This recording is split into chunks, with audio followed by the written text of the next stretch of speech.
Hello everyone and welcome to my weekly draft of Outlaws of Thunder Junction with a first pick that isn't too amazing. There's no bum rare. Tiny Bones joins up is not really that good. One wanna make them discard a card. Very barely, even worth considering. The Forsaking Miner is the actual good black one drop. The Badlands Revival is good. I do like the Paladin and the Prickly Pear. Holy Cow is fine. So there are a lot of slightly above average playables near. Of course, the Badlands Revival can be a very nice 2-for-1, but I don't really want to first pick a 2-color card if I can avoid it. I could just take the Spinewoods Paladin. I could try to be something like an aggressive here, but I think I had an Outlaws deck in my previous video, so I think I'll take what I think is the best card, the actual strongest card in here in Badlands Revival. I don't have a playset of this big score card yet. I have 3 of them already. This is a very good card though. It's a very nice trigger. For just casting a creature that you would be doing anyway. Now I think I'm going to take that.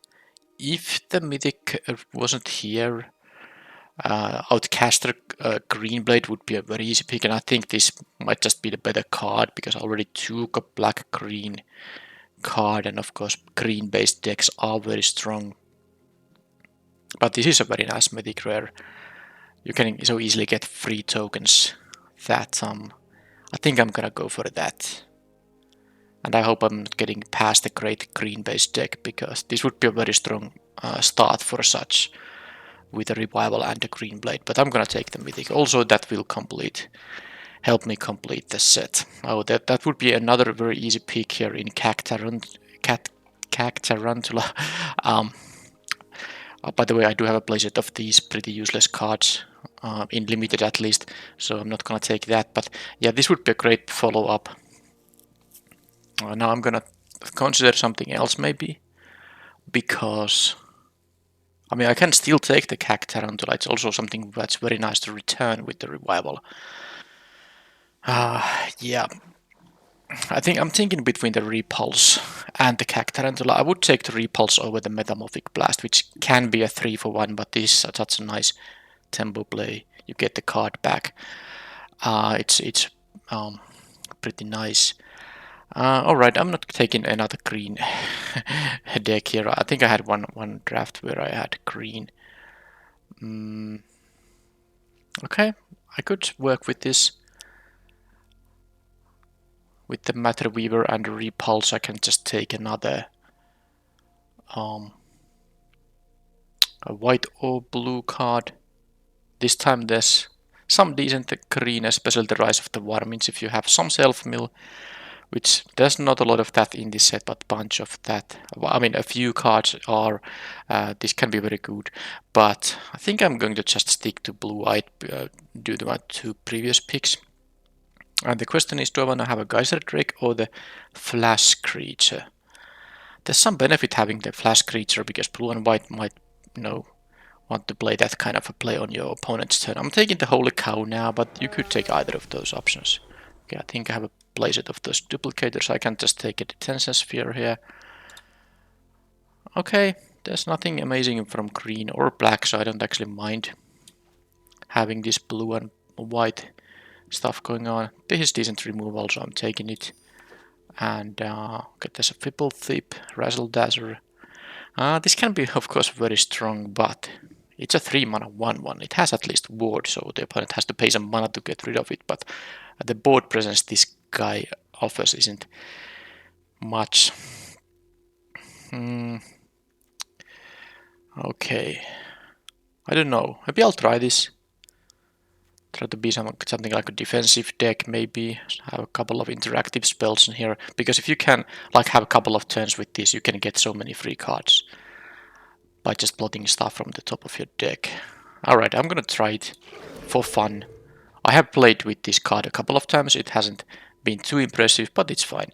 Alright, now there's actually a spot in the draft where I could take the Slick sequence, but I have a bunch of these white cards, including the Mythic Rare, so I don't think I want to do that when I have some other things I could use, like a Stop Cold. Not so bad if I try to be like a more defensive deck with controlling elements and try to use cards like Fibble Tip or the Matter Weaver to gain value over the turns. Alright, let's do the Stop Cold here. Another decent 2-color card that kind of is half the colors I've been drafting here. Well, I don't want to really miss out on the white stuff I have, and I'm not too eager about splashing a 2-drop here, so I think I'm taking the Seize the Secrets. I guess you could take the Armadillo if you really want to be super defensive. But also if you want to play, I mean, you want to also have some card draw spells if you try to be defensive. And of course I don't know what the deck is gonna end up like. Okay, well I think I chose the right colors. There's a bunch of decent options. Hindering Light I like it as a sideboard card, but I think here it's just safest to take the Lullaby. Yeah, let's have removal card draw, stuff like that. This is, by the way, quite bad. Is there any benefit from re-triggering some of the stuff I might have here? Not really, no. Townsfolk, another Stop Cold. I have only 3 creatures. Should I take a random 3/3 for 3? I have so many 3-mana spells, though. I'm just taking a Stop Cold. Opponent's sideboard, disenchants will be useful against me, but, well, let it be. Alright, Sifting Crypt. I don't really like the Djinn. The 3 toughness is not that great. I'm taking the Wingsmith. My deck is actually quite easily going to be able to pass with mana up. I mean, to make this guy fly. I'm still taking the Geyser Drake over the Fording. I'm not too big fan of the bounce spell. Okay, I guess that is a 2-drop, which I'm not necessarily excited about, but I would much rather have the white 1/3 lifelinker that draws a card when it dies. That would be really nice. Alright, there's a bunch of decent black here. Couple of nice removal spells, and the Blood Hustler is definitely nice. Bruce Tarla. So, yeah, this is pretty good. And it is worth the splash. I'm at early enough stage in here. The other options here for me would be like a Take Up the Shield or another one of these lullabies. I can take this because this is a really nice card and worth splashing, yeah. Alright, let's do it. And okay, there's a Prosperity Tycoon. Oh, there's also Eroded Canyon. I really want to take these. There's lands that can fix my splash here. But the Tycoon is really good. But I'm actually going to maybe even not take it right now. This is a little bit on the aggressive side. And I try to be more like a defensive deck, I think. So I'm taking the Canyon now. I want to splash for this thing, and I might find some other things worth splashing. But I'm taking the Canyon now to start making the splash easy on my mana, and here it's an easy another one. So I already have 2 red mana sources in the deck without actually, decreasing the amount of white or blue mana sources. The other options here are not that exciting for this deck, so I'm very happy to have the bluffs in here. And there's a Force of Vigor. I have a playset of them also. And you can see how many of these mythic rares get passed. I would have already gotten like 120 extra gems by taking these 40 gems mythics I have a playset of already. Alright, Explosive Derailment versus like a Slickshot Vault Buster. I have enough 3 mana plays, so I'm not taking that thing or this thing, so I'll take the Derailment. I will be able to splash it like I'm splashing the other red card too. And here I could take the Skewer the Critics, but for this deck I might actually prefer this a Lullaby. I have not a lot of creatures, I need to get something to win with. But this might be the better removal spell for this deck. Also, I don't need to draw my splash color for this thing. So let's just take the Lullaby number 2. And here we have a Loan Shark. Okay, that can draw me a card. It is slightly negative synergy with all the flash and instant effects, but I have of course enough. And I can, play a stop cold on my own turn just to get the card out of this lone shark. Yeah, that's an easy choice, I would say. And Hypothesis, yeah, well, okay, talking about splashable card, Hypothesis is really nice. So let's take that. This is, it, of course, very strong card if you can make it work, but you have to pay 5 mana and you don't get to enhance your creature in any way. You just have to trust to be able to go through. So maybe as a sideboard card it could be useful, but here Hypothesis is the pick easily. Stop Cold number 3. Yeah, I think I'm gonna take the cheaper removal spell. I'm not sure if I'm going to main deck this, but it's a good sideboard card against decks that have a lot of, low toughness creatures. Seize the Secrets number 2. I mean, I don't want to play too many, card draw spells. Okay, I'm just taking the 20 gems here. Maybe there's something green I want to splash. The write down is decent removal spell if you are aggressive. This deck won't be, so I'm not playing this. I'm just taking the 40 gems over the Armadillo. I'm not really that excited about the Armadillo, so 40 gems it is. I think I had a playset. No, actually, I didn't even have a playset. Why did I pass this earlier? Well, I'm happy I got it back. Alright, this is pretty useless. I can't consider playing the gold pan as a third way to make a red mana, although this is a one use only red mana and I have 3 red spells here, but I'm still taking the pan. Okay, there's a Vault Buster, which is a kind of an unnecessary 3-drop. Alright, let's see what pack 3 gives me. There's a High Noon. Well, I am splashing for it, I'm just not sure. Well, looking at my mana curve, I actually don't necessarily mind to play only one spell each turn, and then I have the 5 damage version of the card. But I also quite like the Repulse here. Maybe even a Metamorphic Blast. Now I could take another 2 for 1 that draws me a card. There's a 2 mana white card, which I might play, but it's not going to be the pick here. I think I'm going to go actually for the Metamorphic Blast now. That also is a card draw spell. Okay, Commandeer. Well,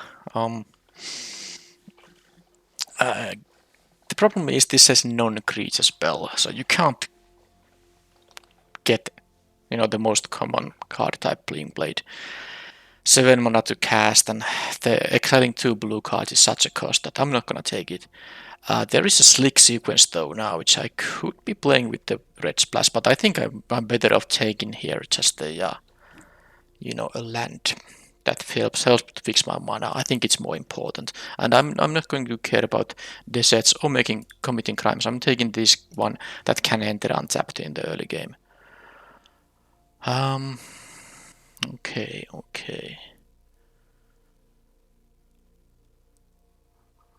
There's an Outlaw Medic. I think it's the most important card here. I need to have some 2-drops, and I would rather not play stuff like Spring Splasher in here. I can get some of these expensive stuff later, so let's take the Medic. One last job. How many Dog Arlogs have I seen here?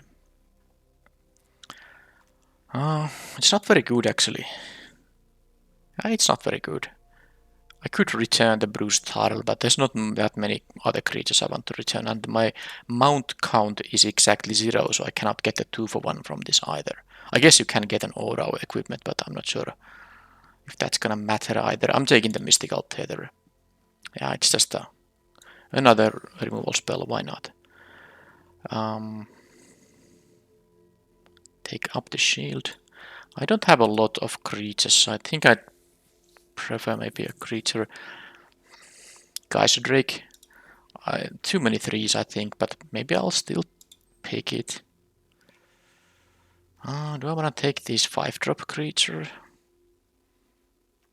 This is a good card, but I don't have a lot of things to protect. I don't care about the 1 mana flyer. I'll take the Geyser Drake. I have a bunch of instants that, actually benefit from the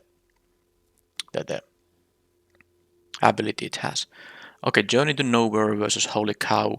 Those are the options, and I'm gonna still continue with all the removals. This tries to be a control deck, and now I could take the Daring Thunder Thief. I think I like it slightly more than the Wanted Griffin. This is not exactly a good card. Yeah, I can keep mana up. I don't have a counter spells, but I have a bunch of instant speed effects. And this I can play at end of their turn if that's the best play available. So let's do that. And another holy cow, another lone shark. Razzle dazzle. I don't have a lot of cheap cards here, but I hope I don't get run over. I'm not taking this. This is not the ideal blocker. So lone shark versus the another holy cow. I think I'll take the shark here. I could actually take the red rock sentinel too, but I have so many 3-drops that I don't think it's that important. Okay, I can take this 2-drop, trade early. I know this helps with the splash, but I have about 3 lands that help me cast my spells. I'm taking the 2-drop. I can easily play it over the splasher here. Alright, I still got a lone shark. How about the luxurious locomotive? I haven't actually played this card. I have so much removal that I could actually try this kind of thing. Crew 1, I don't have a lot of creatures, but crew 1 shouldn't be too difficult to achieve. I might actually even try this. I know there's a lone shark, but I want to try that thing, and I still got this. I'll just take the uncommon. I'm not playing the splashers here. Okay, I got this 5-drop too. So my colors were open, but I didn't get anything too strong. So let's see how it goes.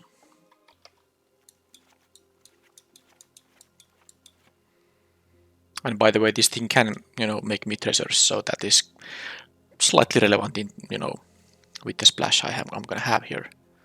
Yeah, I actually passed this earlier. It's not really a good card in limited. So of course I'm not gonna play it, but well, I'm happy I got this passed to me in the late in that pack, because that is now one more big score card for my collection.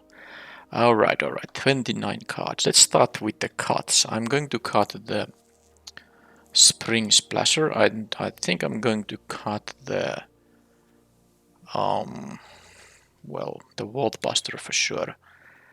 How about all the 4-drops here? I don't like them. Gin of the Fool's Fall. I don't think I need a Sterling Supplier.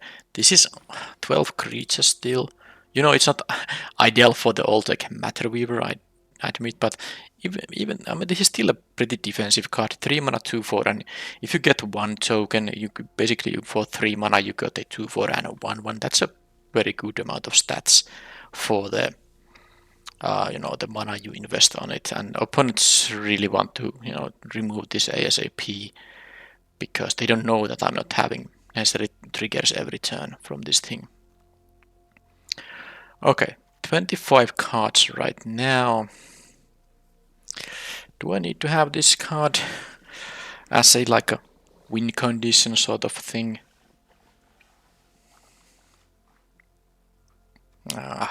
I know I said I want to try it, but maybe not.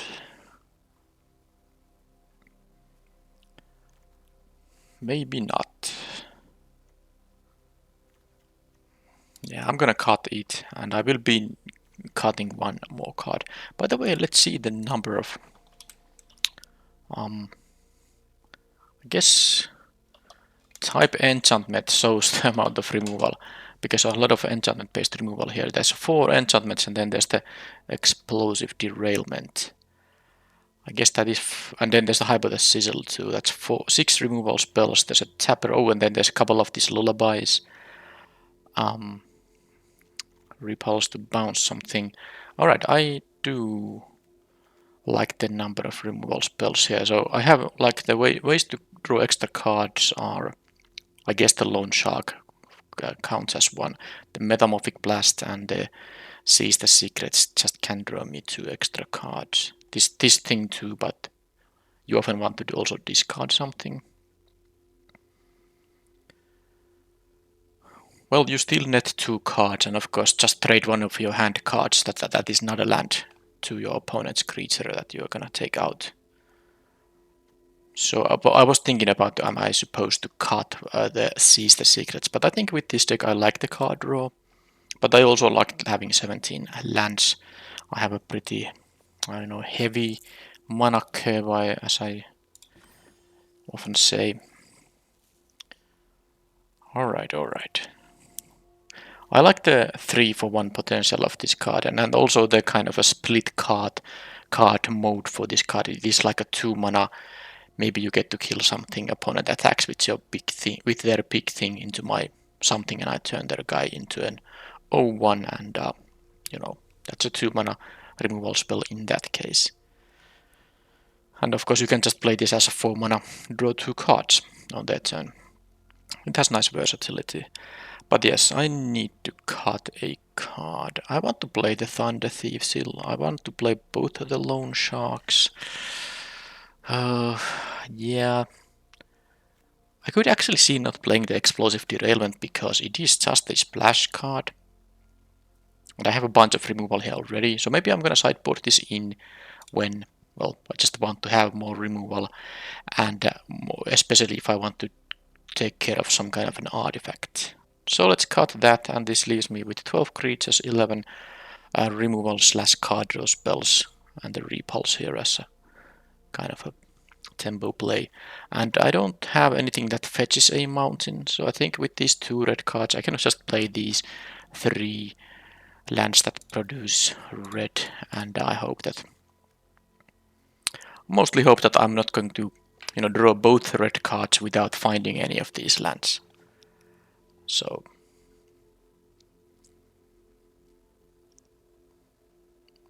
yeah, I could put a mountain, but now that I cut the 3rd red card, the Explosive Derailment, I don't think it's that necessary. I have some card draw too, which will help me with, you know, digging into these lands as well.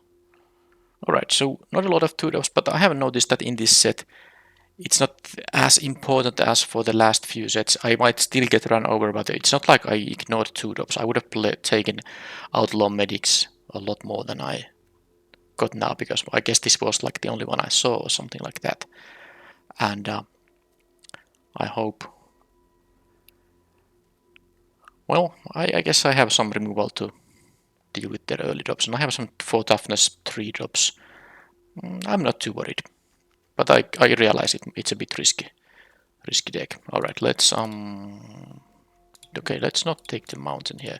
So this is now white, blue from the lands, so I guess any double casters, there's the Whipple Whip, but this is actually a better card later in the game. You don't want to usually play this on turn 3 because you will have stuff to do, you know, on turn 4 without doing this blotting stuff.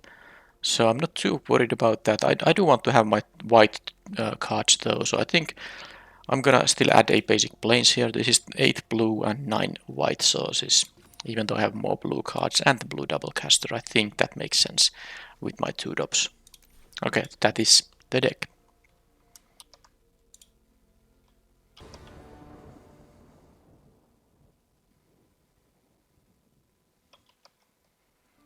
Hmm.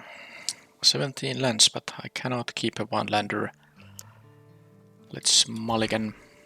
This is fine, but I don't like... yeah, this would be such a nice 7-card hand, because I need all the 3 lands. Ah man, this is so difficult. Can I afford to, you know, cut an island here and hope that my Outlaw Medic and the Journey to Nowhere will buy me enough time to find my other lands, because I want to have... Yeah, I'm gonna take a risk here. I'm on the draw. I need 2 lands ASAP, but I can live with these 2 for a while. Okay, there's a Seize the Secret, so if I find a 1 land, that would be enough. If this dies, I get to draw a card, and I can still cast the Journey to Nowhere if I need to do it for tempo reasons. I mean, if I don't draw the 3rd land. That's like a... Okay, I'm not too sad about exiling that guy. I think I'm gonna use the Metamorphic Blast though. I mean, I'm gonna attack regardless. I would always do the attack because this has a lifelink and they are potentially gonna block here. And if they would have blocked, I would have used the blast because I'm not gonna wait until I get to draw the cards here. But I'm gonna slow them down here a little bit. And if I didn't, if this hand wasn't a mulligan one, I could have had a nice curve out here. But now I will be slightly in trouble. Okay, and that's the card I needed to Journey to Nowhere too. But I drew 4 cards, didn't find the land yet. So good. I guess I can try using the Metamorphic Blast defensively. It's a bit risky. But I suppose if they respond by killing this, I'm going to, you know, draw a card anyway, unless it's like a bounce spell. Alright, so I'm actually gonna do something different. I'm gonna do this. I'm gonna draw the card. Because I actually want to have it, and then I can end of turn make this into an 0-1. The damage of course stays on the thing. So let's see if this is gonna work. Still no land. Oh yeah. So it will die. It will be an 0-1 with 1 damage. So it would die if this resolves, but they might have something they didn't. If they had, they didn't want to do it. Alright. I'm happy I jumped because I needed this as a card in specifically. I expect to be met by removal. So, but I don't really need the Geyser Drake for anything in particular, so I can just... Oh, that thing needs to be Detention Sphere, so they're gonna get a free 2-2 here now, alright. They're gonna get a free 2-2. Oh, they actually... No, they are not, because they played an Outlaws Merriment, which is... Oh boy. I mean, Detention Sphere hits non-land permanent, so it will work against either of these. It's such a nasty one, though.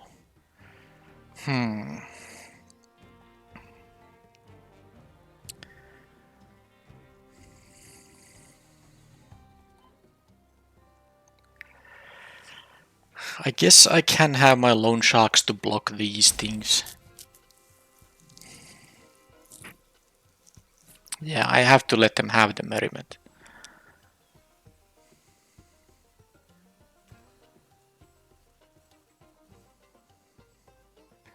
Okay. I'm gonna start with the Loan Shark, and I'm gonna use the Blue Star maybe on the next turn. By the way, the Detention Sphere can take any number of these spirits. If they don't, you know, do something to that thing I'm targeting. But I'm gonna start with the Loan Shark. I'm gonna leave this as a blocker. This might give... Okay, they got the 2-1, so I'm happy to block the 2-1 if given the opportunity to do so. And I guess if they cast a spell to deal with the Drake, that means they won't be getting their free 2 end of turn. 4 colors. Lotus Ring. Okay, well that's... That's really good with the infinite infinite tokens. I need to find something else to deal with the Merriment. I mean with the... I don't even know what I can draw. I have to deal with the Lotus Ring. I don't really see any other option here.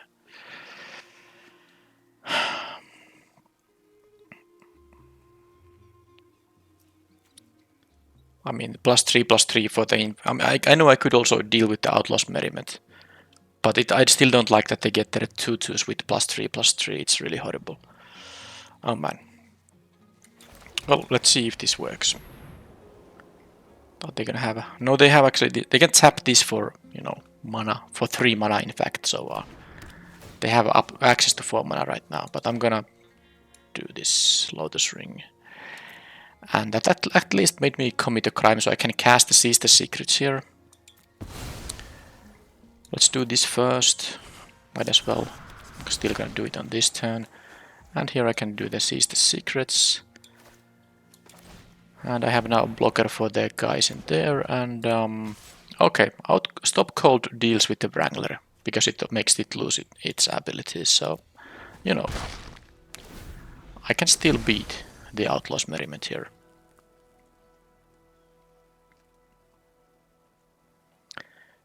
They haven't gotten a 2-2 yet because they've been playing, you know, casting spells on their... before their end step. But maybe this is now the turn when they choose to get a 2-2. That's what happened. Well, I need 4 mana for this thing. But actually I don't. You know, the Geyser Drakes make it a lot easier. There's gonna be 3 mana on their turn. If I play the other Drake, it's gonna be 2 mana. So I can do the Drake into Stop Cold. and that's what I will be doing. It's just that am I supposed to attack with the flyer? I'm not going to attack with the flyer, so I'm gonna do this, and I'm gonna put a stop on the... Actually, yeah, on the... before they get to their end step. And here there's no attacks. Okay, the pinging might not matter too much. I do need to...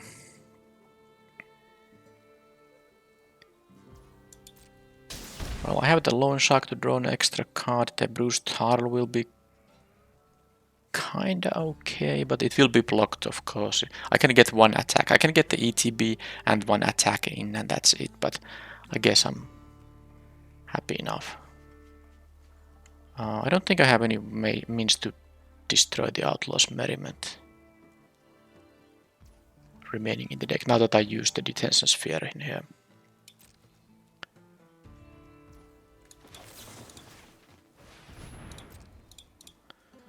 Please don't counter it. Well, if they do, at least they don't get to get the 2/2 flyer, but of course I'm not exactly winning here either if they just get to have infinite tokens here.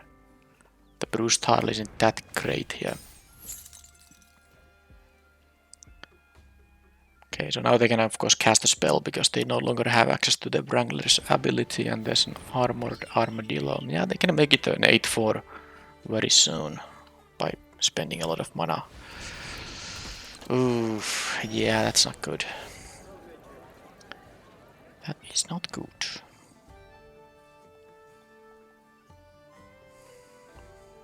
Yeah, I don't think I can exactly beat them, but let's see. Do I get an Ox? Land gives me an Ox, a spell I can cast. Alright, well, that's not a bad one. Not a bad one at all.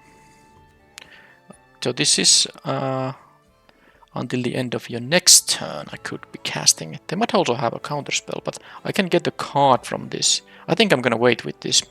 Yeah, I am. I'm going to wait with it. Am I gonna attack with the Geyser Drake here? Yeah, this is a little difficult now. I'm gonna attack with this guy and see what happens.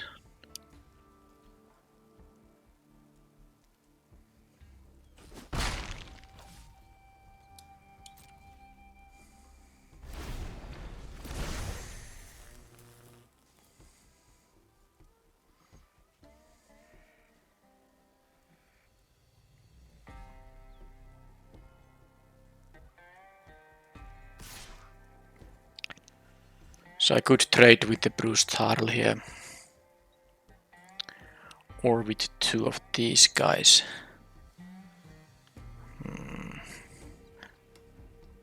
Well, actually they don't have 8 mana now. They might have a 3 mana instant and then pump it. Or a 2 mana instant and then pump it. But I think I'm not in a great shape here. So I'm just gonna do the double block and force them to use their things. But if they have both 4 mana to make this into a 4/4 and then a 3 mana, interaction here, or a pump spell or something, then of course I will be in trouble. But what can I do? I'm not taking here. I want to... Okay, well, I'm happy about this situation, I suppose. The Townsfolk will be a problem too. Maybe I can get some 1/1s with this to have at least jump blockers, but now I lost my other flyer, of course, so...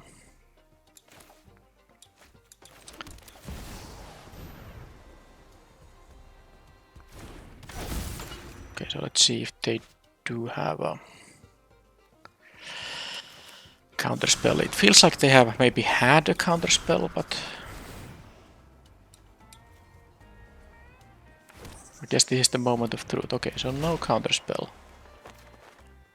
Okay, well, People Tip is something, but this is only going to trade with the Human Warrior. Should I try and wait? And this will be a 5/5 at that point. I'm not even sure it's gonna be that useful, so I'm not gonna do it. Maybe I was supposed to attack with the Geyser Drake, but we're not winning this race against their flyer, so I guess I hope Triple Flip allows me to plot a lot of cards in here and I can somehow overwhelm them. Now look at this thing, it's already 5 tokens they have gotten. Okay, final showdown. Fine. I know I could have continued the game, but they still get to do this thing every turn. So I didn't really want to bother with that. So I need to try to find. I need to try to save the detention sphere for that thing, because this is the problem. Now they have the final showdown too, and I have no counter spells in here. So I guess I just have to try to not overextend. This flyer actually is interesting here based on what I saw. Yeah, they have these, you know, a lot of ground stuff. So maybe it's better than the Thunder Thief, or is it better than something like well, not exactly. I like my flyers. I like the medic to have something to do early.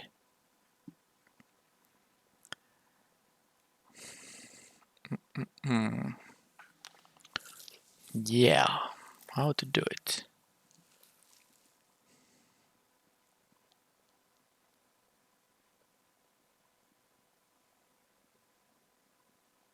Lullaby? How good that is. I guess it deals with something like the townsfolk. This has vigilance, it won't be able to deal with that. It can deal with the armadillo, but that's not really... That's not usually the card you have to be worried about. I'm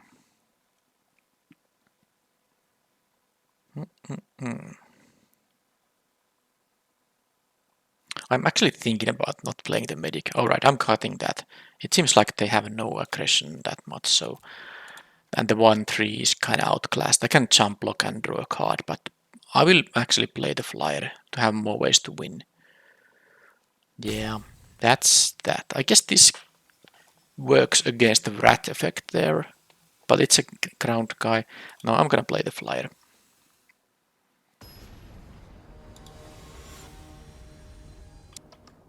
Let's hope to have a good 7 card hand. Oh man. This is what you get for playing 9-8 mana bases. They're never gonna work. This is actually something I have had a lot of these kind of issues in this set. I have lost so many gems drafting this set. And a lot of these 9-8 mana bases have had these kind of starting hands. This is just a ridiculous hand. I'm gonna go to 6 and yeah. Alright. Let's see how many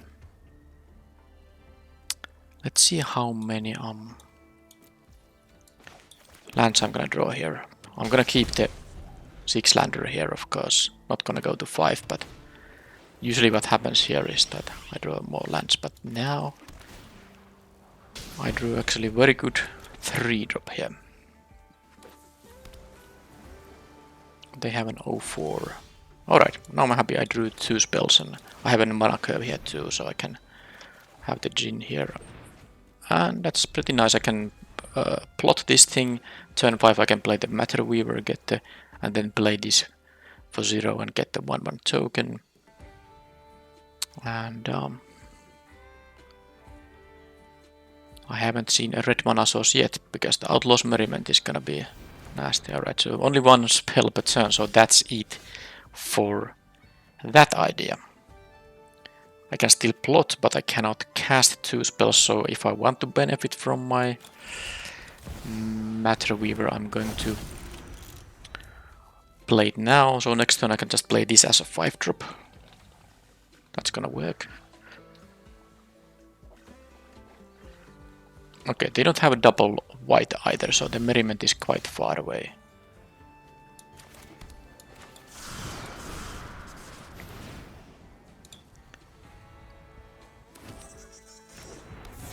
Alright, so now I have an attacker here, and they are missing land. Well, they missed it once. Okay, then they got this. I don't think I saw a black spell yet. At least I don't remember it.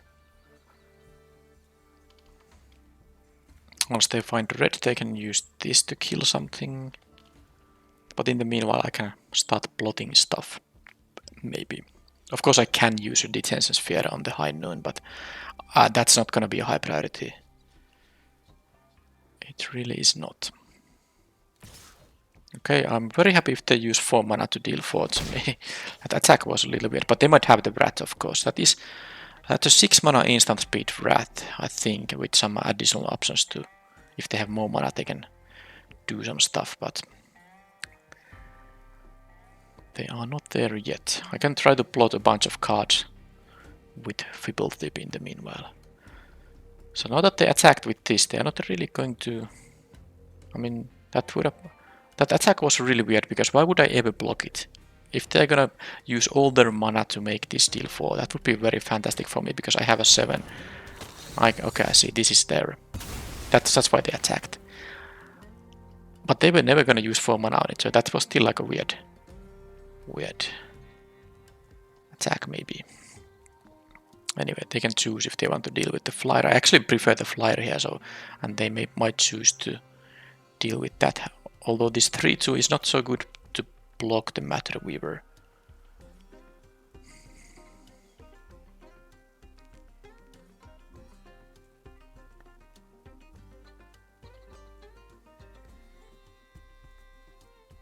But yeah, if they attacked with this and pumped it, 4 damage versus 7 damage seems like a very good deal for me.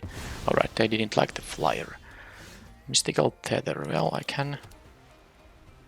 Okay, this can be played on their turn, and so can be the Stop Cold, so I can, still play 2 spells in a turn cycle. What blue card could allow this thing to have more power? Not with 1 mana. There's the -1, -0, but it's actually not gonna kill my guy, so I can just attack here before playing the Fibblethip. That's how I wanna tap my mana, and let's now see if I can... No plotting, because it's just a land. Every non-land spell can be plotted by paying its mana cost. Right, no red yet. Okay, any plotting? Okay, Stop Cold. Yes, I will of course plot it. I can't cast it as an instant when it's plotted. You can only ever do plotted spells with on your own main phase. Alright, so this is interesting actually. This is interesting. I could attack for 4 in here if I used one of my removal spells. I guess with the Stop Colds, I'm going to do this.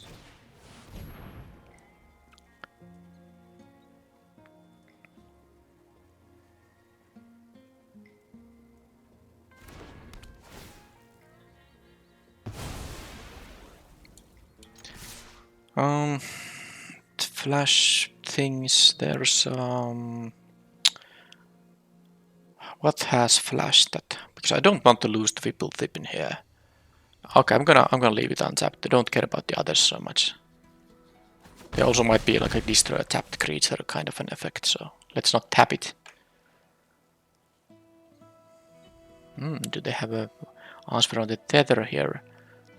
It actually doesn't matter if they don't have another creature, they need another creature first. And if they play a creature, well, I can at least Stop Cold it for free. Okay, there's no red mana at all. But they... Okay, let's do more plotting of these removal spells. This is actually... Well, something I can definitely plot still. Why not plot? Okay, let's keep plotting. I mean, this is like drawing a million extra cards. I like it. And there's nothing I can cast here because there's no target for the Stop Cold. They haven't really cast any spells, so I don't know what's with that, but I'm still keeping a Fibblethip here.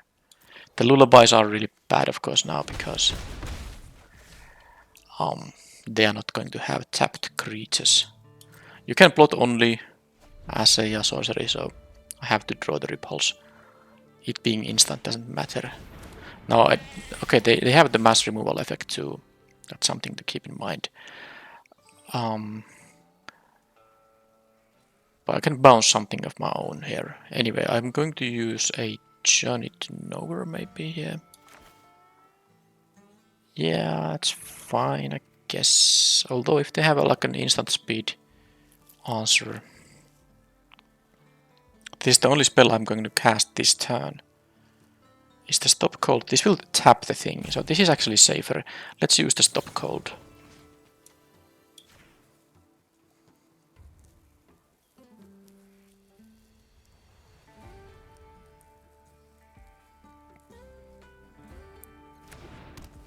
It's not good if they have a way to release the Lawbringer, but oh well, if they have, they have. I'm still not attacking with the Triple Tip here. I think it's kinda important.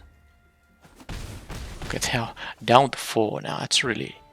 This game has been really odd. I guess they have some red cards in their hand. Maybe they have the rat effect, but well, at least I have a repulse for my own guy. In that case, so they really don't play any spells. Okay, well, I don't get any Fibble Tip value here. Well, I mean, they are going to lose now if they have a nothing. I guess I could attack with the Fibble Tip now. Yeah, I'm gonna attack.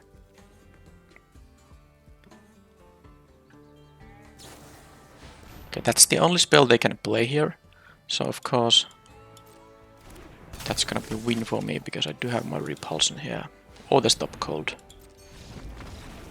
Yeah. Okay, that was a weird game.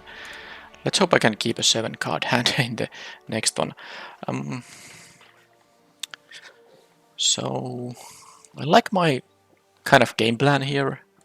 The opponent doesn't really pressure me at all. So cutting the 2-drop was a good idea. This has utility in being able to tap their stuff, so I'm gonna still play the Keykeeper. I'm not sure about the Lullabies though. I'm not sure at all. I mean, I can cut one of them, I think. And I'm just thinking about playing even more, you know, these expensive flyers. Maybe even the Locomotive, but this is a ground guy. This is a 3-4 counter on another. This is really weird because this is gonna make my mana curve very bad. But I guess, based on what I saw, they don't really have much going on themselves either. And I need to have stuff to, you know, survive from the rat, which they might have. And I like the 3-4 flyer more than this thing that requires crewing as well. So I'm gonna do this and we'll see how it goes.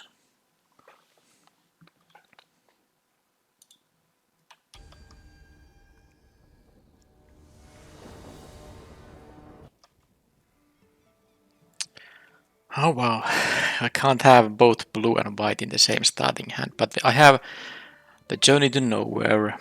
If I draw any land, I have this, and you know, I'm gonna draw a blue producing land at some point, so I'm keeping it, but this is 3 7-cards hand that I had to mulligan 2 of them, and this is still a risky keep, the 3rd one. But I mean, what can I do? I'll keep it. And of course I draw the only double blue card in the deck. It's still fine because this gives me a lot of value. Alright, but that thing will need to be dealt with, alright. This target creature, so they are gonna get this.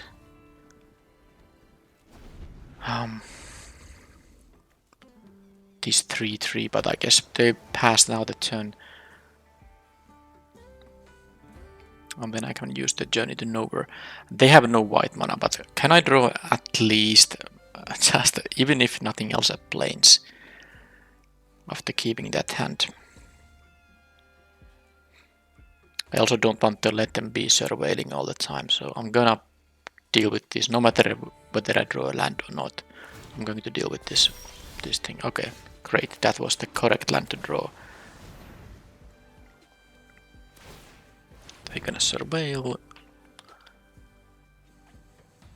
Now the Outlaws merriment requires double white, so them having no white mana yet means I'm good to go for a while now, and I do have the answer for it, unless I have to use this on something else. But I can deal with the creature using the stop cold and okay, well, there's the plains.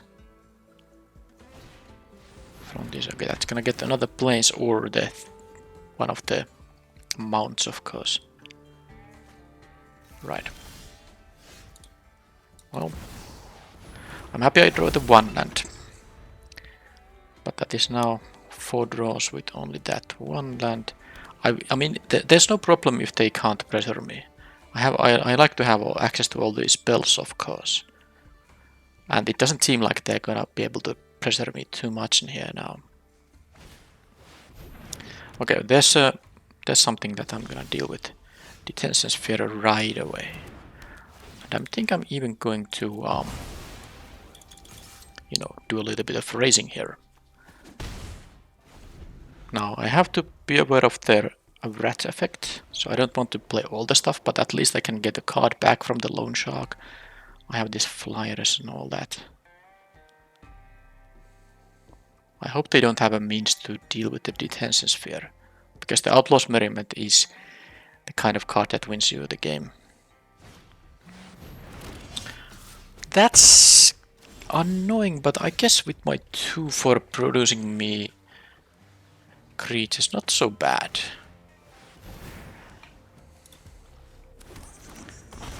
But they might have a flyer and they can pump it a lot now, but we'll see.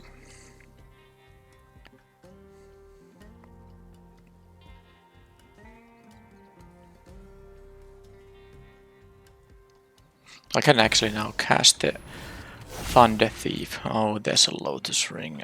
This is enchant artifact or creature. Permanent loses all abilities and doesn't untap. The untapping doesn't matter, but it loses all abilities. So I can actually deal with the creature. I mean with the equipment.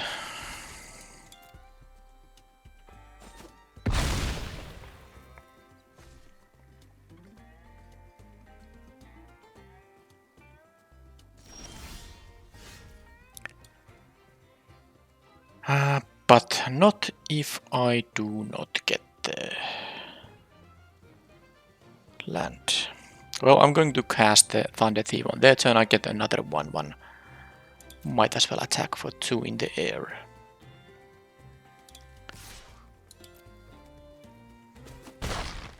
Because this thing makes the Thunder Thief cheaper on their turn.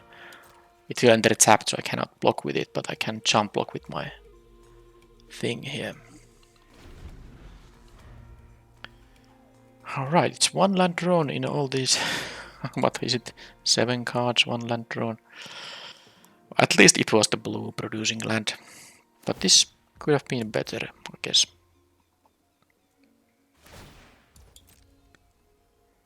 I can also use the stop cold here, you know, on that. I actually didn't realize that, but I would rather use it when I have the 1/1. So I'm going to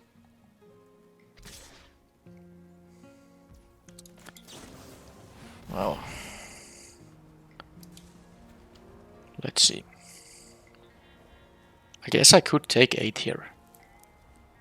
It's not the end of the world. And then on the next turn I would have the 1/1 ready to actually trade with the Seeker.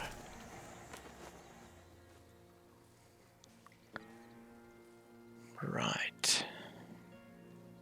Right.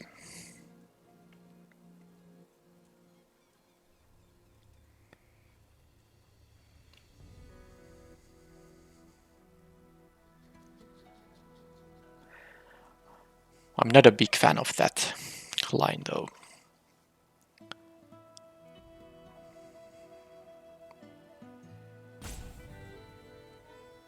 Yeah, 8 life is quite a lot, so let's just jump it.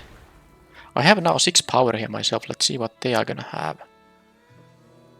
Too bad it also gives vigilance, so I cannot use the lullaby on it. That's annoying.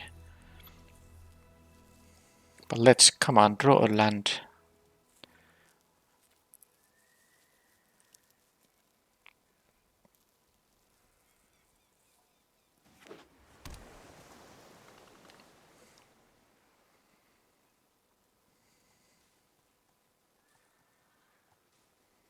They might re-equip. They did not tap this thing for pumps. Okay, well they can... Okay, they did not re-equip. Well, why would they? This is vigilance, of course. Now, this is actually an artifact or creature as well, so I can use this to deal with the Lotus Ring. Yeah, might as well.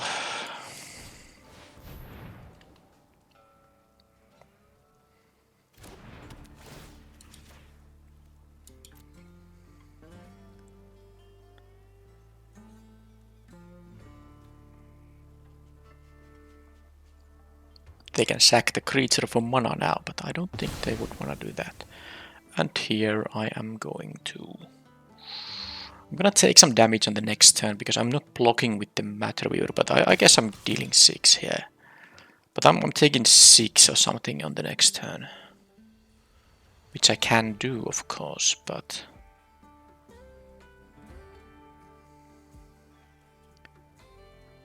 But this is very far from over, because...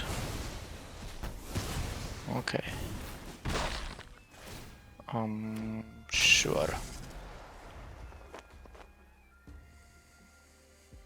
You know, because they have these 4 pump guys in here, and I might just lose the game before drawing my lands to actually get to cast my spells. That is an actual...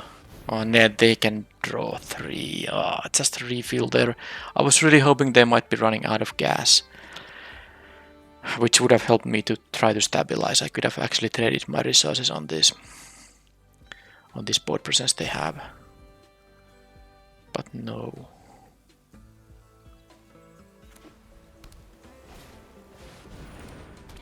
Okay, well now I do want to... Yeah, this 8 damage now. Do need to get a land, which I did. I still don't have more than 1 spell available here, so...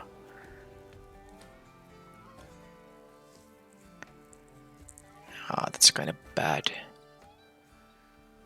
Okay.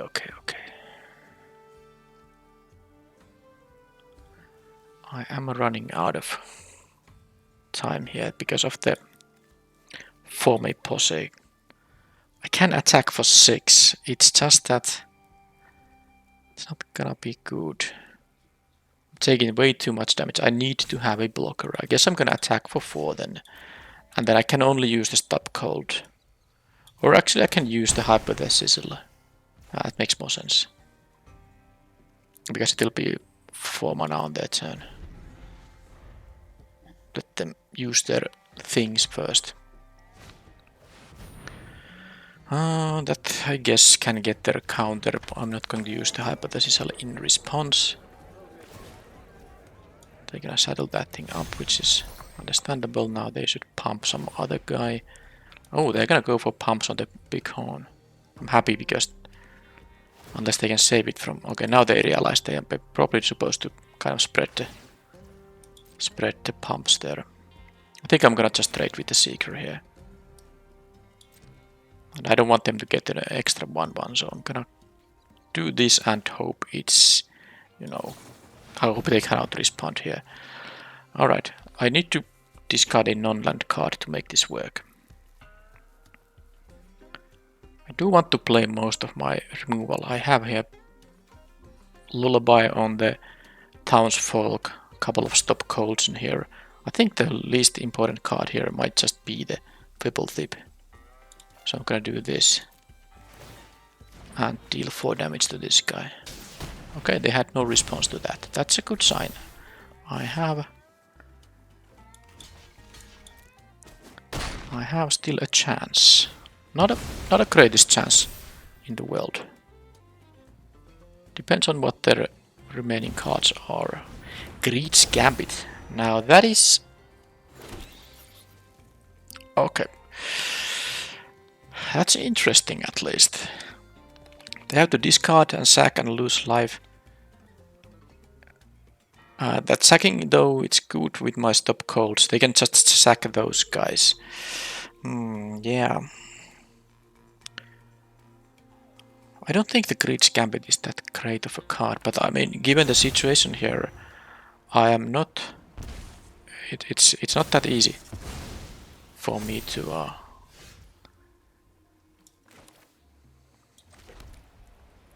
kind of succeed here. Yeah, I think I am in trouble. I can double spell this turn cycle though. I can use a lullaby on my turn and then the stop cold will be 3 mana. I guess I could also play the supplier, but I need to deal with the townsfolk. I'm not going to leave a blocker here. I think I'm going to, you know, let them trade 2 of their flyers, and I would be happy if they do that. I didn't expect that to happen. So now this in here, and sadly they will be able to sack the creature I'm gonna deal with, but I'm gonna have to stem the bleeding a little bit. Yeah, but this is yeah. The for my pause, that was the nasty one here. This is going to be all right. Blah. Oh, sorry. I lost this Kaiser Drake. Yeah. I actually thought I'm gonna be able to use this top cold. I was so used to the things being cheaper on their turn. But well, they absolutely weren't, because I blocked with my Kaiser Drake.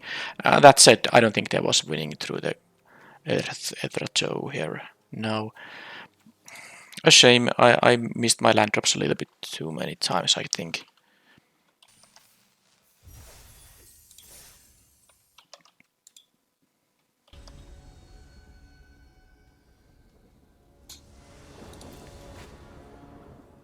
Okay, so 4 out of 4 starting hands which have no more than one color producer available. Okay then. This might be far away from being cast. This is something I could do if I draw any land. This if I can, both of these if I draw a plains or one of the other lands that produce white. This just isn't the greatest, you know, turn 3 play, like I said. But I guess I can still try. Maybe I'm on the play, so I will have, as long as I do draw the 3rd land here. But this could have been a mulligan, but I just don't want to keep mulliganing. Because I play 9-8 mana, it shouldn't be. I mean, it should be most of the playable starting hands. Alright, I got there. Right. They have the unknown blocker. I think it's more important to just you know, start the attacks rather than try to do something with the Fibblethip here.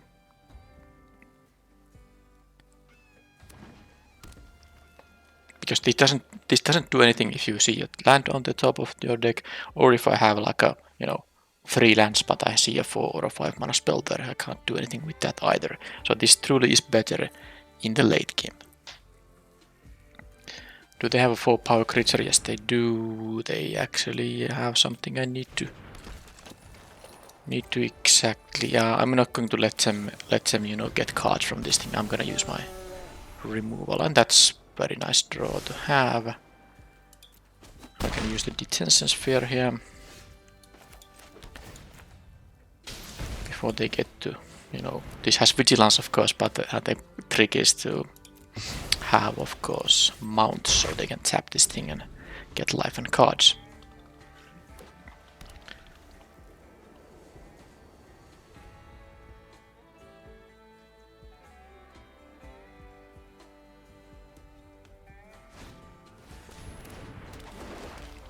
Okay, that's not 4 power. Alright. Well, if I drew an untapped land, I could have played the Fibblethip and the Keeper here, but I think I'm just gonna go for the 4-drop creature, I don't think I need to use the stop cold. But I can, of course, if they play something crazy good here. If they have a Cactarantula, then I just have to allow them to draw a card. There are very few ways to deal with the Cactarantula. So they get their card. So yes, let's do this. Attack for 6. I can use the stop cold here right now.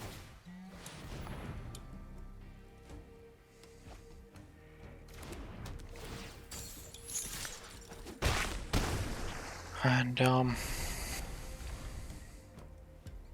well, it's not too bad here.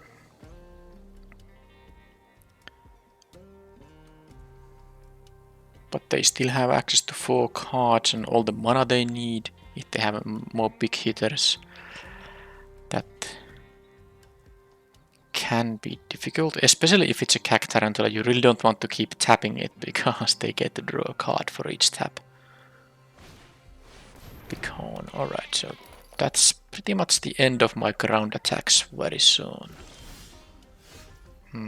Didn't get a land here. I would have liked to have mana up for the Hypothesis Sizzle here. But let's see what they do.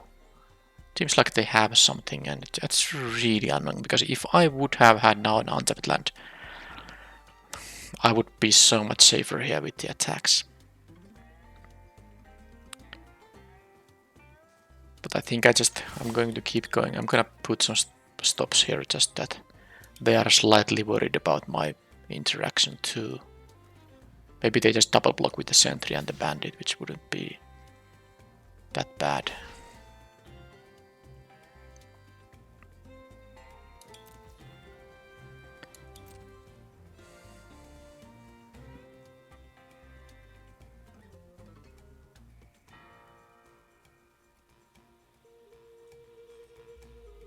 So they have something they're thinking about it.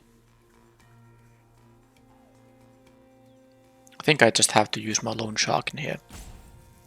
Then on the next turn I can play the Wingsmith and the Lone Shark. Oh, they have a take up the shield. That's gonna give them life too.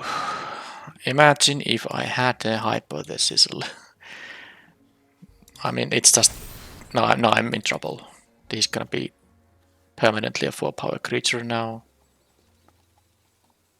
Maybe I was supposed to put this on top. Or first, you know. Then I would have at least killed that. Now I can't even kill the bandit. With different arrangement of blockers I could have got there. Oh, they have... Alright. So that's now me in big trouble.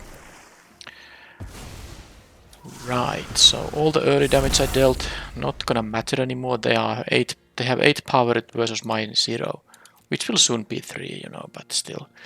I'm gonna go down to 8. They're gonna get a 1-1 if they have anything. That's, I think, saddle 2, right? Yeah. Well,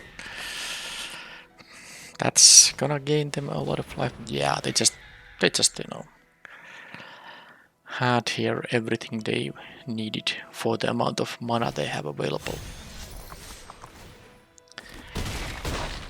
Let's see what I'm getting here. Because now I'm facing multiple threats. It's really problematic. Really problematic against multiple threats. That Lone Shark cannot even trade with the 4-4 here. They have 2 flyers. I can kill one of them with the Hypothesis Sizzle, and then I can play the Lone Shark, which does not much. It can block the big horn, but...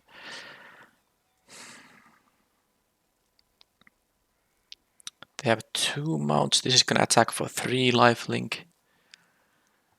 The Wingsmith can be used, but I'm actually taking too much damage here. Well, let's see what happens.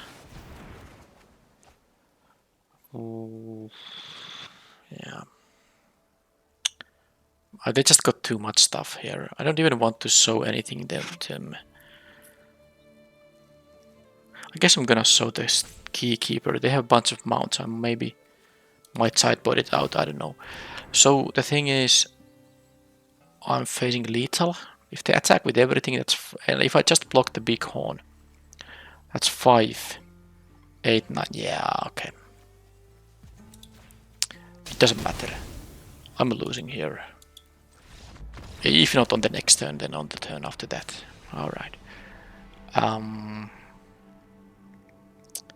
Right. Steer clear. That's always gonna be 2 damage. I have no mounts myself. I think that what I'm trying to achieve here with this deck is just I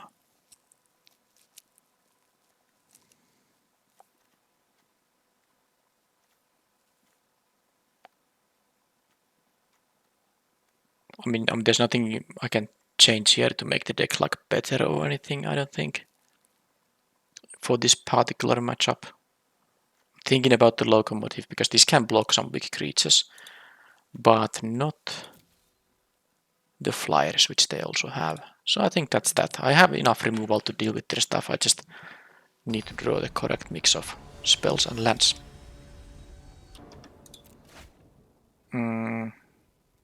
That's the 5th starting hand in a row where I don't have both colors. The previous one worked out though. But this would be nice if I could go about with the Keykeeper into Repulse and all this, but I guess I'm just, tilted enough to just keep these and hope to draw the white mana, because this is a fine hand if I get there. Just missing out on a 2-drop here is of course just gonna set me back a lot, but I wasn't expecting to get a 2-drop. There was only 1 turn to draw a planes, but this is really ridiculous actually. Because I have 9/8 mana. I'm not playing like a 3 to 4 colors here. And this is all the starting hands have shown the same story. Let's repulse that guy. Well, I have the Thunder Thief here, so I can cast it on that turn.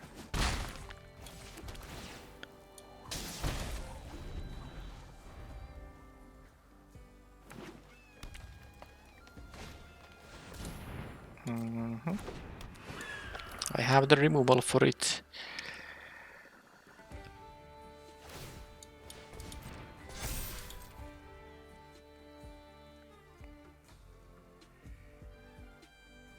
Please don't have a Snakeskin Veil. That's like the only reason for them to not attack if they want to have mana open. There's nothing I can do, anything dangerous that I can do with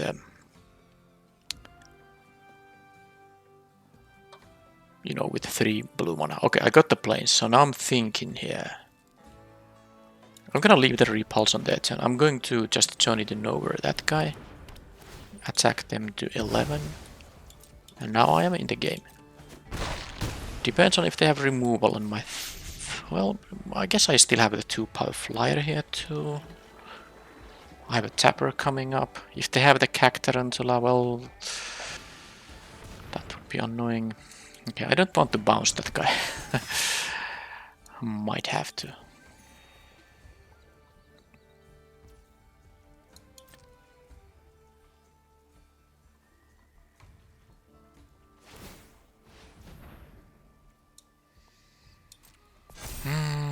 Okay. Play it again. The Detention Sphere. Alright, I like those. This is exactly the kind of deck I was trying to draft here. Now it's working. They're getting another 3 life, but it's still fine. So this is 3 mana on their turn. I can play the Keykeeper here now. They go to 11 here. But I get to tap their guy.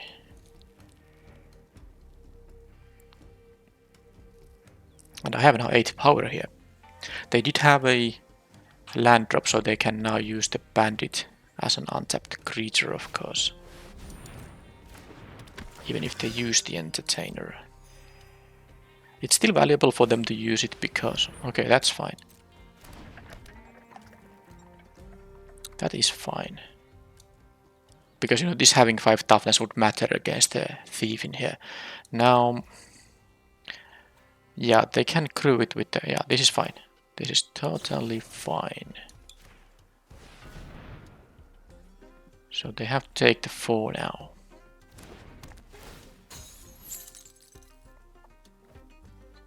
Because while they can crew the 3-3, then this will be tapped in that case. Of course, I'm not attacking with the Keykeeper. They would just eat it. Eat it for free, but this is fine. I can use the Keykeeper on their turn for any non-mounts they will have. They have some mounts, of course, but I still have a detention sphere here for the next turn. I don't have any looting, so I might as well do that, because I do have a card draw in my deck. Okay, so now I am definitely in a decent shape here.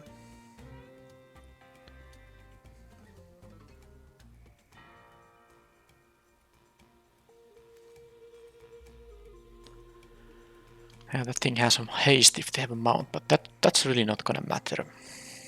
I have here a total of 9 power into their 5 life. Okay, Mystical Tether deals with the flyer or the 4-4. Which one do they choose? That thing there. And that's actually free crew on that thing, but not really gonna worry about that too much. They did not crew it. Okay. Clear shot. Okay, so they had the removal they needed. Okay, well, they dealt with 2 of my guys. Things are very different now. So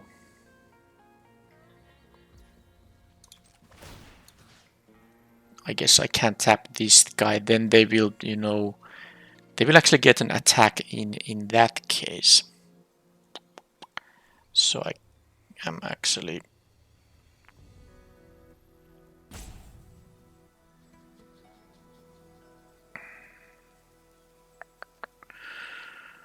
Yeah, because they can get, you know, lands from the top of their deck.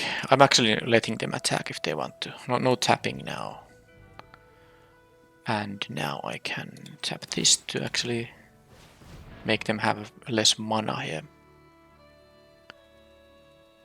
Crewing isn't gonna matter anymore. Okay, sure. Alright, Wingsmith is good. I actually only can play 1 white spell, and this is non-land. I can free my 4-4 creature if I want to. But...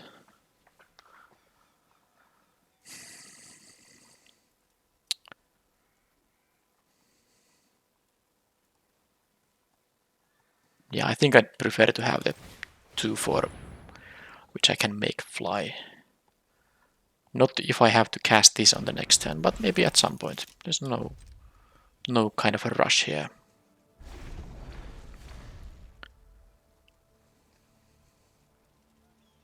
I just hope they don't have a Cactarantula, because then they will get the card. I can't keep tapping it. It's 1 card per tap, and they will get the extra card from the detention sphere. That's something I can keep tapping, so it's not such a big deal.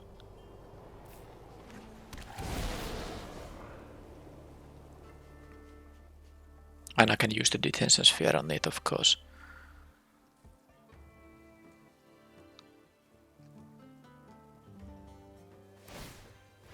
Okay, it's an 8-8, even bigger.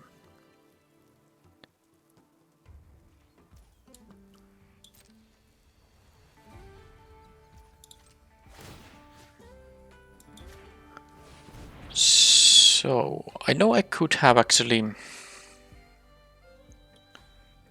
No, it wouldn't matter.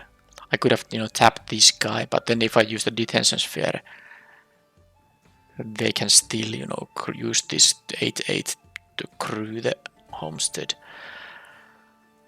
So now the thing is that maybe I'm just supposed to make a flyer for myself.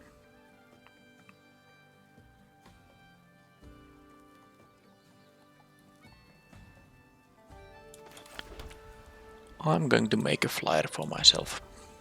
Make them have an answer for my stuff.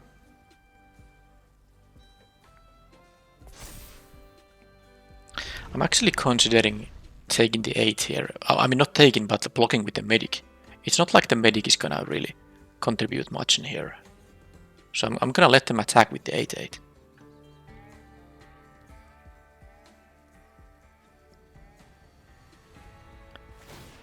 Okay, they go for the cruise. So that's actually going to be giving something interesting things. If they want to attack with both of these, I can tap down the entertainer.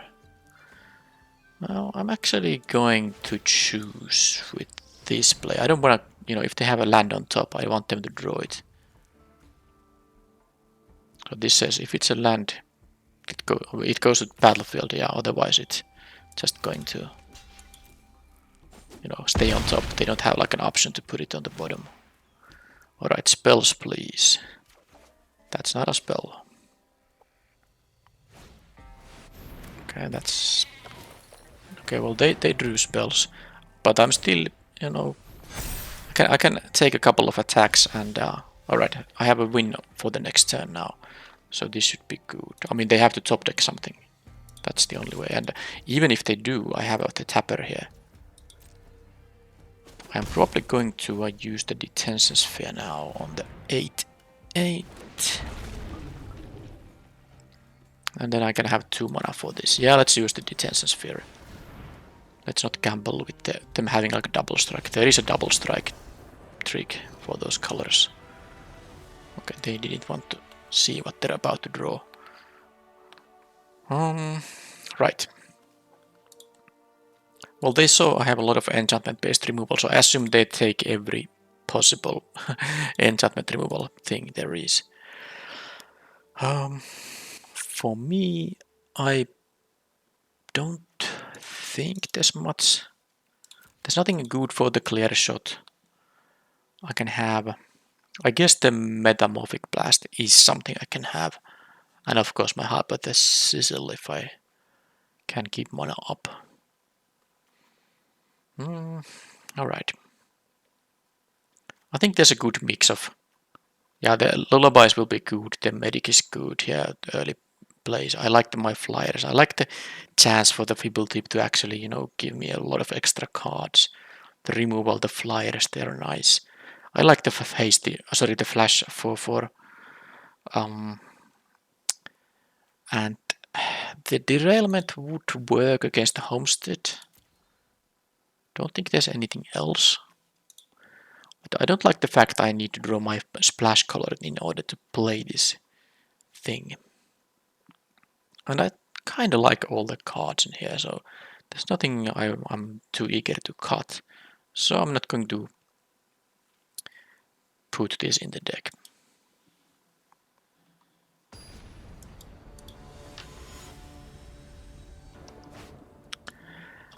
Six out of 6 starting hands where I don't have both colors. Now this is good, I have 2 castables, so it's fine. I have my splash color and I will find an island at some point. Am I? But it's so weird. 6 out of 6 starting hands. They have a very good 2-drop. And I missed my 2-drop.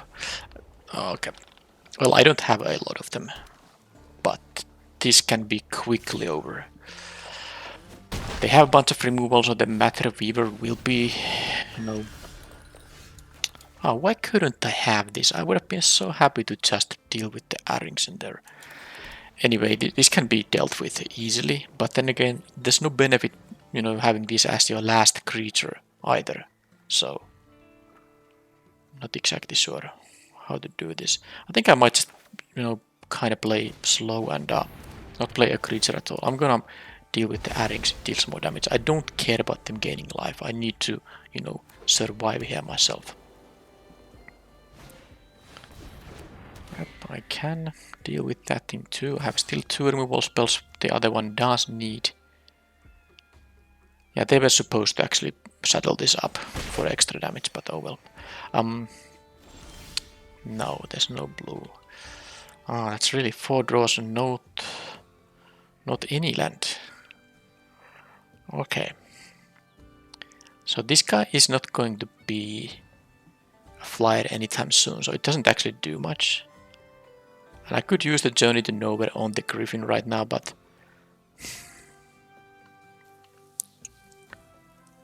I mean, I guess I am, because the 2-4 or the 1-1s, they don't do anything against this board. But this is again one of those games where I just can't, you know, play my mana curve here. I'm missing land drops, I don't have the second color. It's so difficult to try to win games, and this is an opponent who has a, you know, decent deck.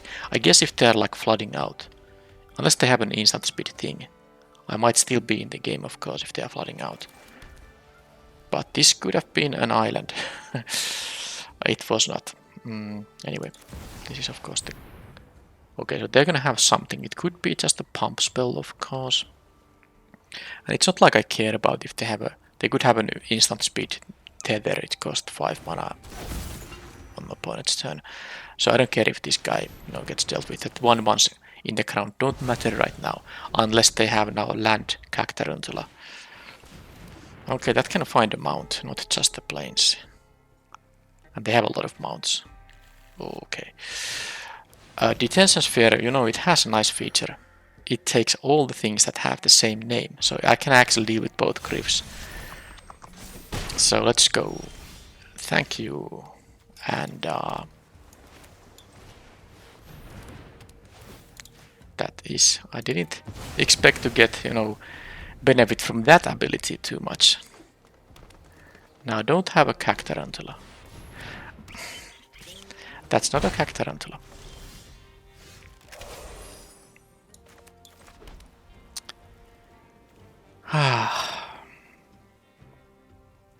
Well, I removed everything they had, and they just keep having more.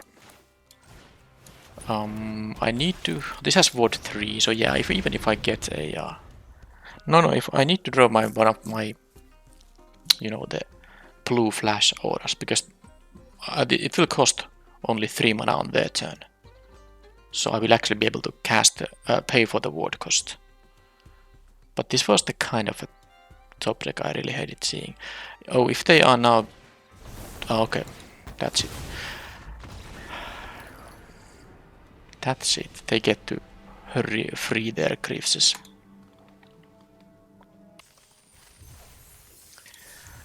Yeah, this is the story of this set. Losing matches more than I'm winning. Well, I still have a positive win rate, but much worse than usually. I don't know.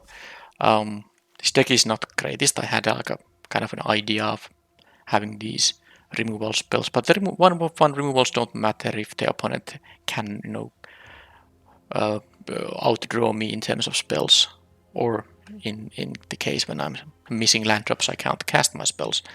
But I had some card draw in the deck to, you know, to kind of make sure I keep having spells. But well, there's still one match left, but of course it's really, you know, not gonna matter. 150 gems is at stake, so let's try to win at least that.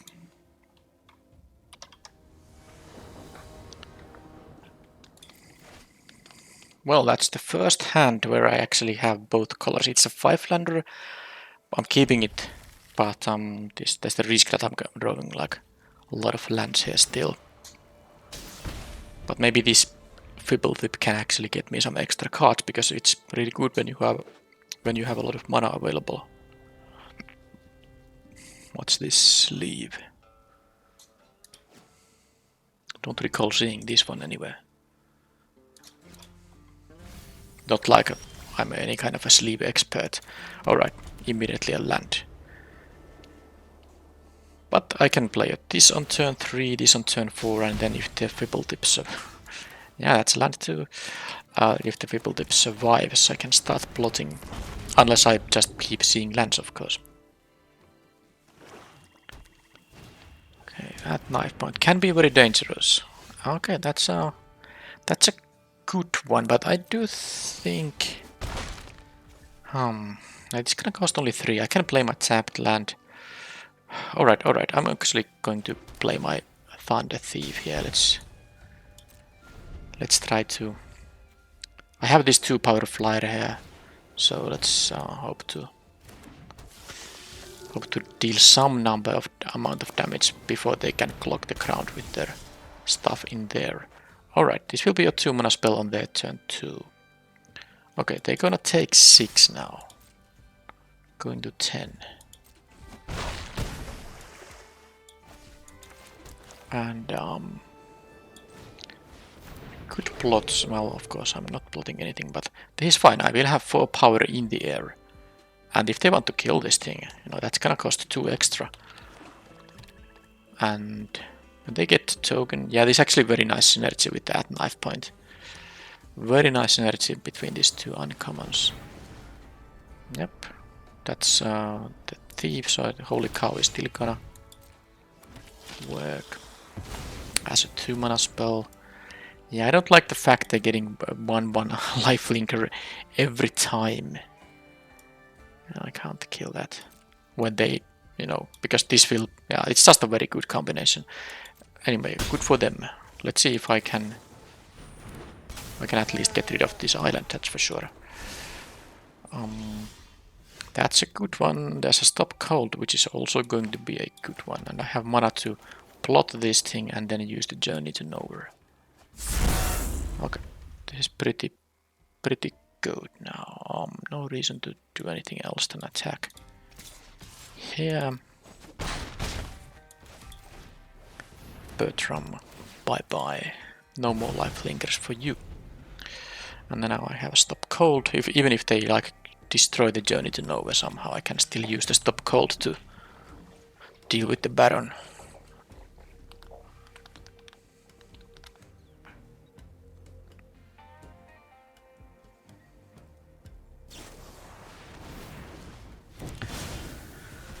Okay.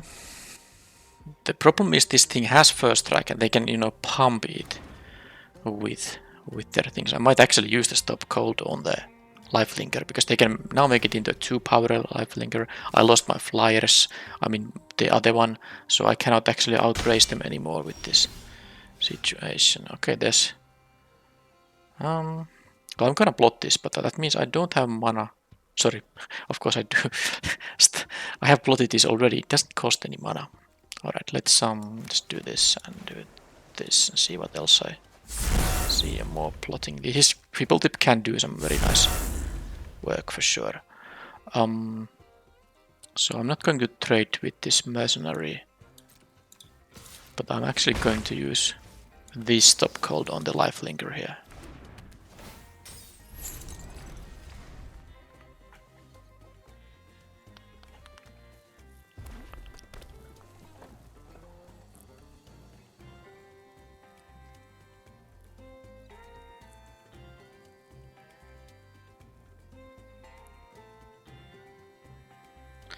They still have 3 spells left. They didn't surveil anything. Yeah, they exiled a 3 mana thing, so they got the surveil there. But I don't see any. They cast a bit, so they saw 2 cards they wanted to draw. All right, so that's more of those. So that was it for my attacks. Oh, Karvek. Well, stop cold is there to deal with Karvek. They could play these black spells again. But they are... okay, they still have 1 card. Not optimal, but... let's see if I can keep plotting things. Yes, I can. Plot or plot? Yeah, it's the same cost. I'm actually not going to cast a spell on the next turn. You know, because I'm gonna draw the planes. I might be plotting more stuff, but I'm not gonna cast a spell, so in order for me to get a card from the Loan Shark, I need to leave the Matter Weaver at bay. Which means I'm going to take some damage on the next turn, but I can live with that.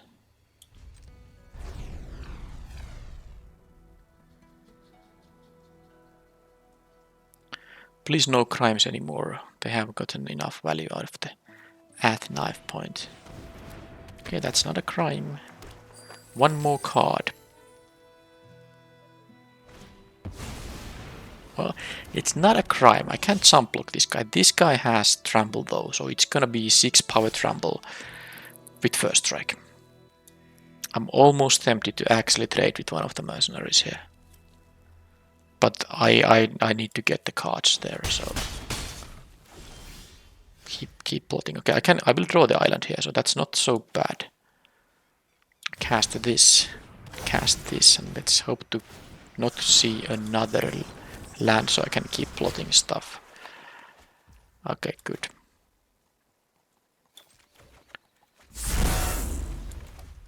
Good. That leaves me. Yeah, that's good. Okay, that I cannot. Well, I will be drawing this on the next turn. That's fine as well. No attacks, but yeah, the 6 power trample first strike will be annoying. But I think, unless they top deck some craziness, I can. And they do need to pay attention to the fact they have only 6 life themselves. So they cannot just, tap all their stuff. I can jump block the muscle with my 1/1. I can take the 6. I know I can double block it also with the Lone Shark and the Matter Weaver, but I don't think it's necessarily. Yeah, I'm taking this because I'm gonna get from the Sterling Keeper. I'm going to get.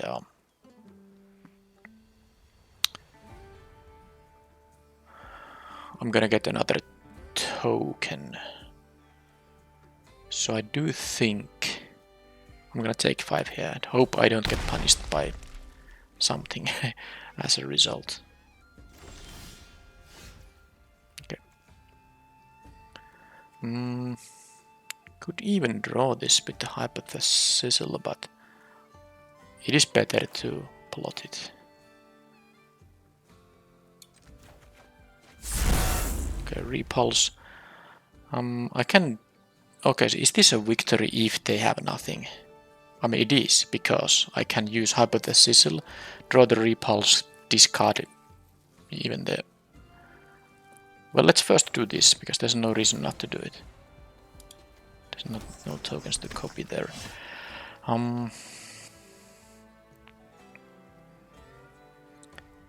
Problem is if they. Because I can bounce and kill. That's what I can do here. But am I gonna lose to a 3/2 Trampler in that case? I have the. I will have a 1/1 and a 2/2. Well, they won't have this or that. Okay, I think I'm going to.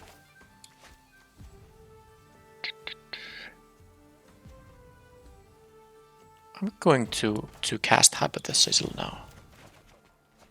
And I guess I can just use the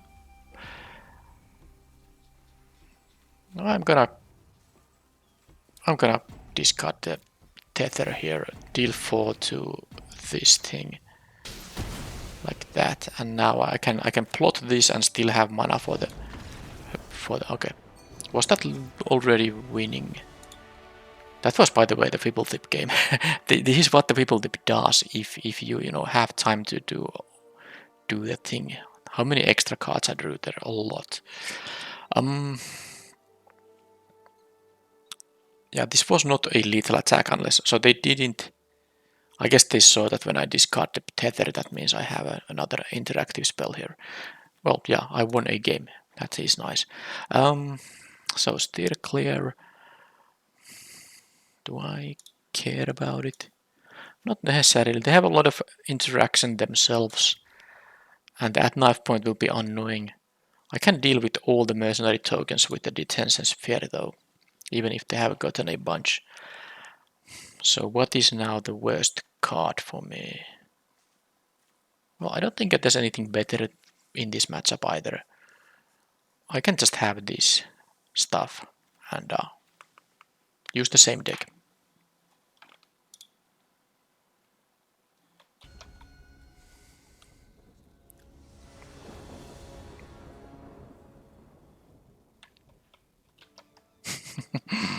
Oh, I got one good starting hand. Even that was maybe a little bit risky, but I can't keep this. Not with just a lullaby. That's fine.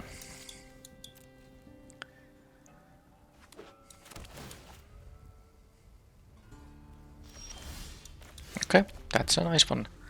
Nice one to have. I have all my colors, including the splash and one of the splash cards. Now they have a bunch of removal, but I will get at least the ETB ability from the Bruce Tarl. Again, they can start with that knife point. I don't like that, but I have now. I can plot the Lone Shark. I can then play the Bruce Tarl and the Lone Shark on turn 5. That's like fine.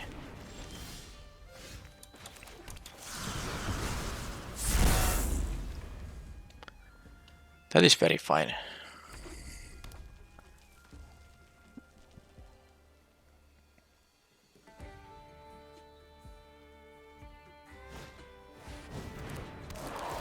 That's not even an outlaw for this thing. So they have a slow start, and I can now use my, card draw stuff to actually do what the deck was designed to do. Okay, that I can cast on the next turn, but I need to leave something. Yeah, I don't think I can double spell with it though. I mean, I guess I can leave this Lone Shark, but no, it doesn't actually matter, no. I don't have to double spell with it.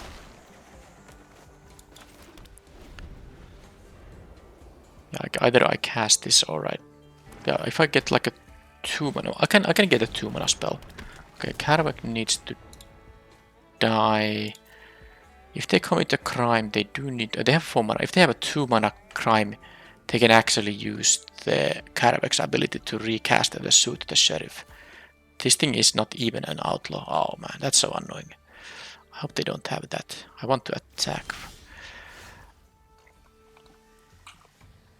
Well, it seems like I can attack.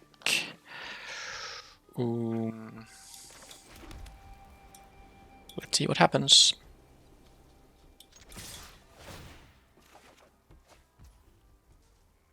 That's a good one for sure.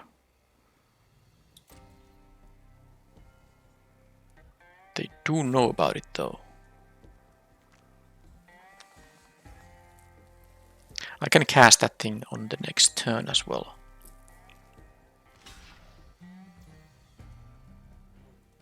Okay, I am letting the trade happen. It's kind of risky to do something. Alright, so no crime commitment, no. Yeah, so 4 mana 3/4 or I'm gonna play the 3/4 here. This can be cast on the next turn. Still.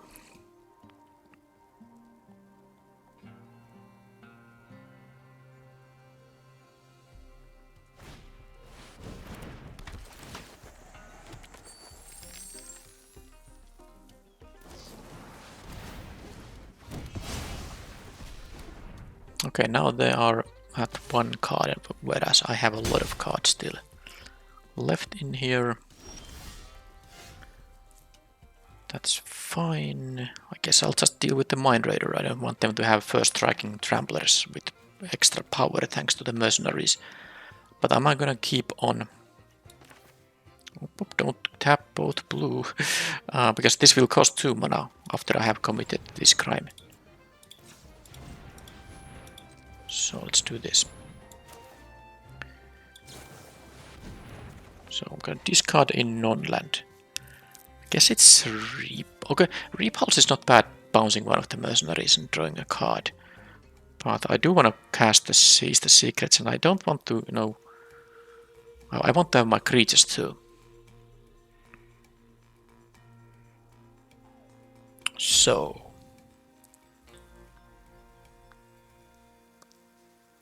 yeah, let's cut the repulse. That's gonna deal 4 in here, and let's draw the cards. Not great. I'm dealing 3, they're dealing 4. It's not a great deal.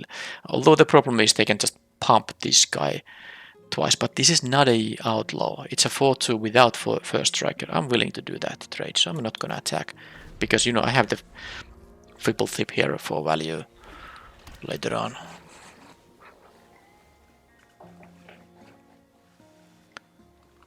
They have 1 card in hand. So if it's not a dream, okay, they do that. So this is gonna mean they have some kind of a... Okay, they didn't even attack, they realized it's not gonna work. Okay.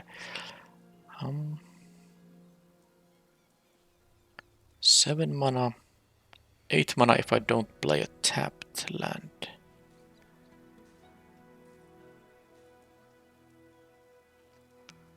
I am actually going to just do the attack now. Not gonna do it with the Fibble Tip quite yet.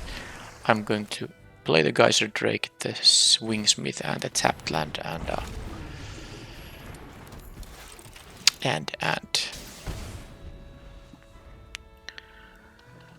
then I can start doing some Fibble Tip action. Oh, what? This is like a sideboarded card, I guess. I can't imagine them playing this on the... Although they have like a crime theme in the deck, so maybe they do have this in the main deck. As a 4th color would be, though. Anyhow, let's do this. Okay, nothing to... Yeah, let's do this. And let's do this. I should be winning this now.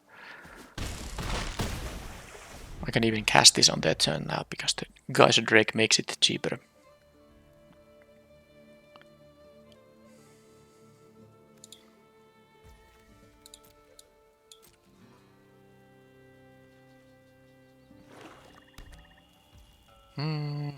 Oh no, I'm not gonna do that now.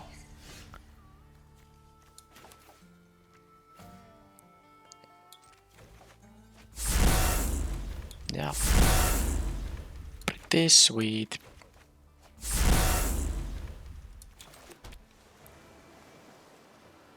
I haven't cast a spell here, so I will get the Wingsmith to fly.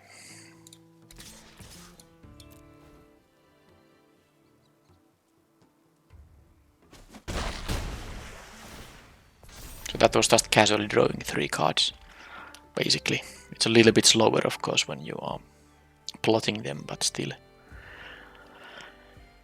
Even though it's a disappointing event result-wise, but I got to showcase finally what Fibble Tip can do in these kind of long drawn-out games. That is fine. Now they have 1 card I don't know about. Well, I guess I'm going to lock down now the Gardener here. I have still a Journey to Nowhere here for something else. Let's do more plotting here. And can I go for a victory here? No, not exactly. Even if I use Journey to Nowhere to deal with one of these, they will survive. So I might as well not do that.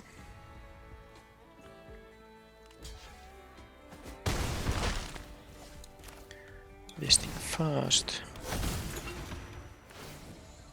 Now they might have even like a mass removal spell, but I'm still...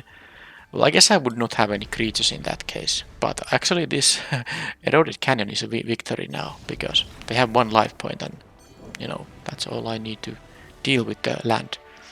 Alright, well, they were like a crime-themed deck, but I think my deck was very good against that, because I was kind of a slow and clunky, draw cards, remove some of their key things. This could get out of hand though, but it didn't, at least not in this game. Alright, 1 win, 2 losses. Some unfortunate starting hands, but definitely this deck I mean, I didn't expect this to be like a 3-0 deck. I could have still gone 1-2 even without any mana issues. But I kind of like the idea here. I have a lot of spot removal here, and I have means to win with my flyers. So I don't have to spot remove everything. I can just clear room for my flyers to attack through, and I have ways to draw extra cards too. And I had a good mana base for my splash with the 3 dual lands here, enabling the red quite easily. So I think this deck, was of course lacking the bumps. This format has a lot of. I guess the Bruce Tarl is it's a nice 2-for-1, sometimes more if you get to attack.